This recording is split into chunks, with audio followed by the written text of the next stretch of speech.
Wheels have been spinning on the quarterback carousel, especially on today, February 25th, 2021, when originally we woke up to Russell Wilson giving us a bit of an inside look at what he was dealing with as a member of the Seattle Seahawks. We have a whole 15-minute video dedicated to the intricacies and the nuances of how Russell Wilson was traded. And it seems like Deshaun Watson looked at that article and said, no.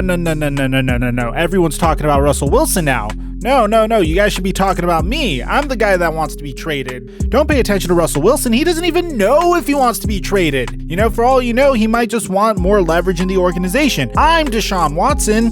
I want to be traded. Pay attention to me. And that's essentially what ended up happening because we got some new news from Deshaun Watson. Before I break this news, do me a favor and sack that like button for the YouTube algorithm. Every single like that you make on this video pushes this video out to a larger audience so they could potentially click on this video, get informed about the Deshaun Watson situation, and sack the like button for the YouTube algorithm. I do this on like 4.5 hours of sleep, man. If you want more info about that, go to my Instagram story. It's been a pretty wild 24 hours. And if you want to connect with me additionally, follow me on Twitter. Now that we got all that out of the way,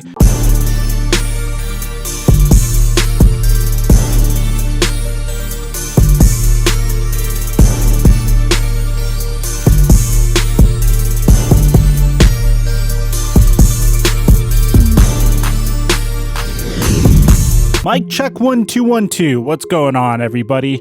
Guys, the Houston Texans and Deshaun Watson are currently in a stalemate. They've been in a stalemate for probably the greater part of the last 2 months.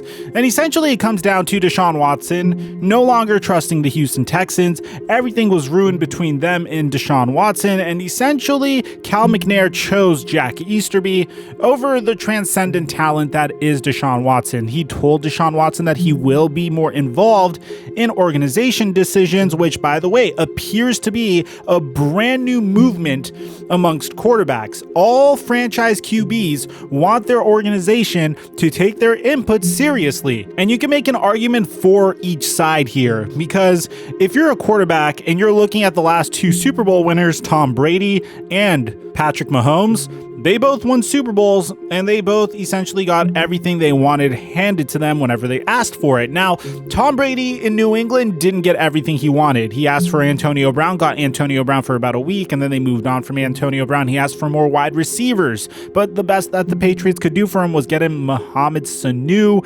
Eventually, Tom Brady decided, okay, I'm not getting what I want here. I got to go to a team that not only makes the most sense for me to compete, but will also listen to me when I say, hey, I want you guys to make specific front office moves in order to put me in the best situation to succeed.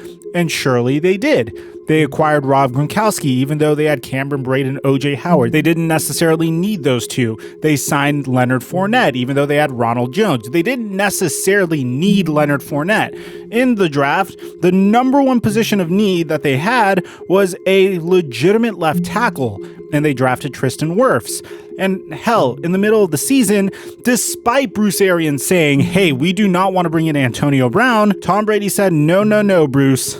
I want you to bring in Antonio Brown. And they did. And I think the most important moment was Bruce Arians is notorious for having no pre-snap motion in his offense. This made things very, very difficult for Tom Brady in the beginning of the season. And ultimately, Tom Brady went up to Bruce and said, listen, I could do your offense the way you want it to be done, but I'm not going to be Tom Brady. And eventually, Bruce Arians integrated some pre-snap motion to assist Tom Brady in his ability to read the defense. And the result, a Super Bowl win. You take Patrick Mahomes of the Kansas City Chiefs. He asked last offseason after the Chiefs won a Super Bowl, when he was asked by Brett Veach and Andy Reid, who does he want with the Kansas City Chiefs first round pick? What did he say? I want Clyde Edwards-Helaire. Now, as a result, you're seeing players like Russell Wilson, Deshaun Watson, additional players coming out and saying, hey, I want more of a role in the big decisions we make as an organization. And the first domino to fall was when the Texans hired Nick Caserio without asking Deshaun Watson's input.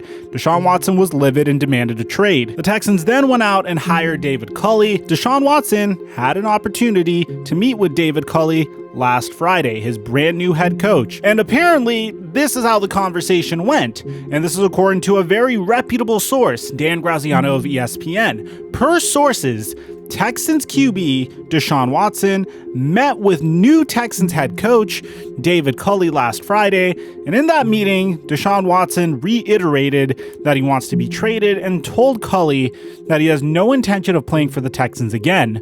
No change from Watson's end. He remains dug in. So essentially what Deshaun Watson is saying is, look, I'm glad that you got the gig here. Not only do I not trust the ownership and Jack Easterby, and I don't know, the new general manager, I'm sure you're a nice guy, but look at the wide receivers I'm dealing with. Look at the assets we have. I am not about to go out and play for an organization that not only surrounds me with horrible talent around me. Sorry, Will Fuller for the insult. Sorry, David Johnson and Laramie Tunsil. You guys are, or at one point have been, remarkable players. But in addition to that, a team and an ownership that I just don't respect and I can't trust. He's essentially saying that if you do not trade me at this point, then I am going to hold out for the entirety of the season. Now we're getting to a point where the Texans and Deshaun Watson are about to play a game of chicken. You see, every game Deshaun Watson sits out, he's going to lose a big chunk of money from that fresh new contract he signed last year. This is very reminiscent of what happened with the Le'Veon Bell situation in the Pittsburgh Steelers. And for all you know, the Texans could drag this on a whole year,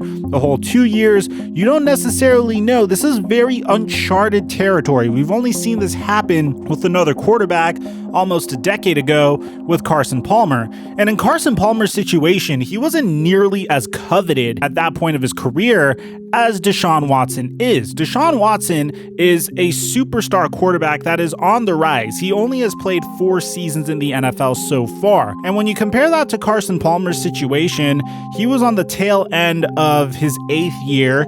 He already sustained an injury. He was fed up with the organization, the Cincinnati Bengals.